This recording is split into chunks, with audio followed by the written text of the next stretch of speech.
told you a shit. Baby, let it out, let me roll that spliff. I'ma be around, hard time, don't quit. I'ma hold it down, help you stack deep breath. Get to know one of those. Never switch sides, super down hoes. Give you space, let you grow at your own pace, let you go slow.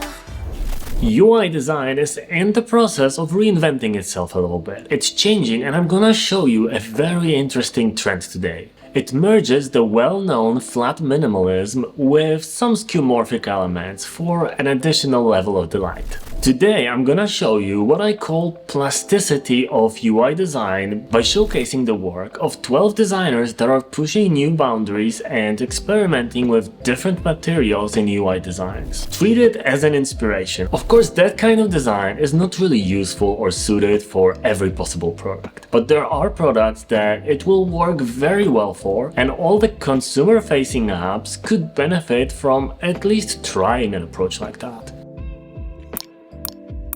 Here we have some beautiful depth explorations that make some of the interfaces more tactile and more pleasant to look at. Some of them would also work great as a real-life object. Take a look at this toggle switch, it's just pure beauty. Here we see multiple explorations with form of the elements. Some are simple, like this clock example, others slightly neumorphic. But what I find the most exciting here is adding an element of plasticity to an otherwise flat minimalistic design. Take a look at some of those button hovers. This is just beautiful. There are some awesome fully skeuomorphic examples, like a complete working recreation of the TP7 by Teenage Engineering or the K02 sampler, which I definitely am planning to get to. But what really stole my heart is the white minimalistic knobs and dials. This adds a whole other dimension to an interface, and I can see a slider like that being implemented in some B2C product. The last two guys are actually working together and created this beautiful Framer component set out of those knobs and dials. And the best part is that they're interactive and have sound. This is just beautiful, just go there and check it out. Hey, I need to tell you something. I have helped thousands of people get a job in the industry last year alone, and there is one thing 99% of them have in common. They all used my books and courses to get my no-nonsense approach and just the important stuff about what you want to learn and in what order. You can find a 25% off promo code on all my books and courses available in the description of this video, or you can subscribe to our platform at just $5 a month and get access to an AI bot that gives you feedback, guided challenges, exclusive materials, and if you subscribe you also get a 30% discount on all the paid courses, so it's practically a no-brainer. By supporting us, not only you become a super designer like many people have already, but also you can help us grow and make even better things for you. How cool is that? One trend that's growing recently is skeuomorphism inspired iPhone wallpapers. It's recreating popular devices, but in a way that reserves the space for the clock and the widgets on the lock screen.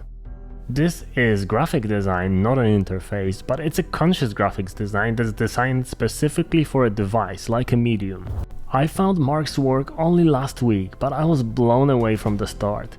I used to play around with VST and audio unit plugins for music production years ago, and his explorations are very closely connected to that. What stands out is both the attention to detail and sheer level of detail. While knobs might not be the best way to operate a traditional UI, that level of detail could actually work in a small mobile app that's designed to do a handful of daily things well. This is awesome.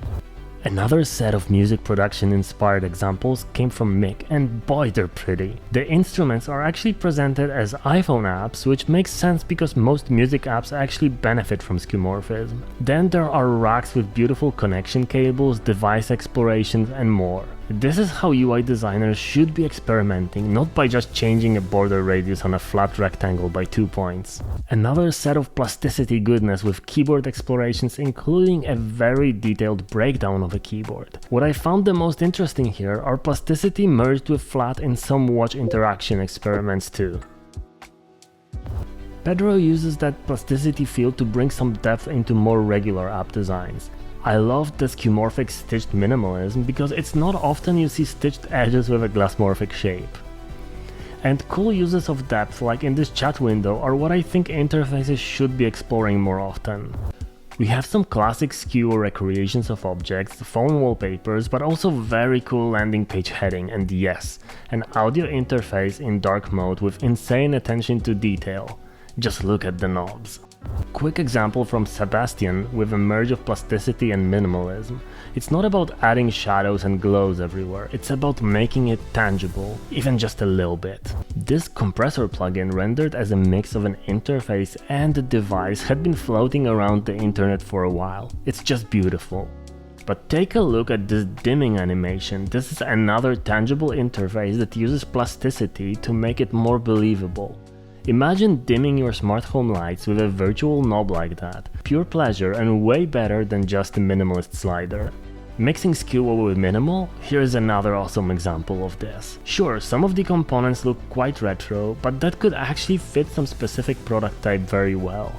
Detail is everything. Which example was your favorite? Let me know in the comments, and if you want to follow these amazing designers, I made a whole Twitter thread and an article on Squareplanet that you can go to and get links to all their profiles, and a couple of those images are embedded there as well. Design is obviously primarily about serving a function, but we have gotten ourselves into an efficiency hole in which everything needs to be as optimized as possible, as systemized and templatized as possible, and it leads to everything looking the same and looking pretty boring. Jakob Nielsen and his law will tell you that obviously a unification of design styles is a good thing, because people will be expecting something and getting exactly that.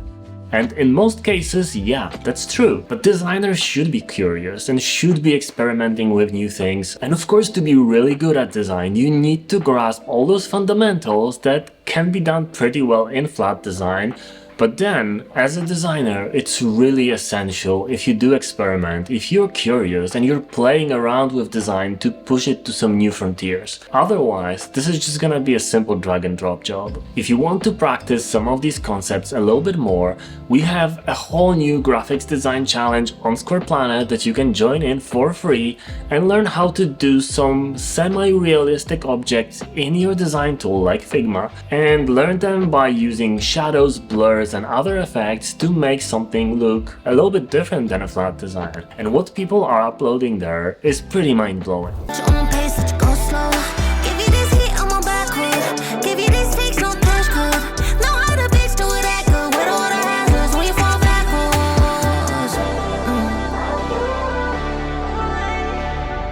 So you can join too and experiment a bit. And of course, subscribe to the channel so you won't miss some other inspirational videos that are coming very soon.